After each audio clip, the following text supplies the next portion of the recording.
বনাম রোদা sporting club Narayanganj.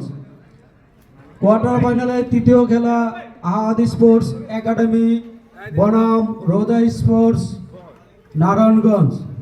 চতুর্থ খেলা চাইনপাড়া সুপারস্টার এবং বর্তমান খেলার বিজয়ী দল। চাইনপাড়া সুপারস্টার এবং বর্তমান খেলার বিজয়ী দল।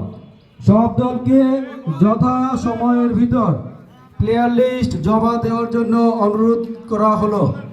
বিশেষ করে আমাদের পরবর্তী কোয়ার্টার ফাইনালের প্রথম খেলা নয়াবাড়ি প্রবাসী এক্সপ্রেস এবং শিলগাঁও যুব সমাজ, দুই দলের খেলোয়াড়দের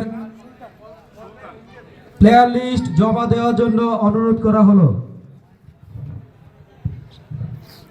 রাইট, এবং আজকে দিনের দ্বিতীয় ম্যাচটি কিন্তু অনুষ্ঠিত হতে যাচ্ছে। বোলার এই মুহূর্তে প্রস্তুত সুলতান এবং স্ট্রাইক হ্যান্ডে রয়েছেন নিঝুম এবং অপর প্রান্তে জহির। মুহূর্তে কিন্তু সরাসরি কমবক্স দেখতে পাচ্ছেন আপনারা। কমবক্সে আমি এসকে জেট এবং সরাসরি সম্প্রচার আছে বিক্রমপুর ডিলু মিডিয়া থেকে। একই সাথে কুলাউড়া ক্রিয়াঙ্গন পরিবার থেকে সরাসরি লাইভ সম্প্রচার চলছে।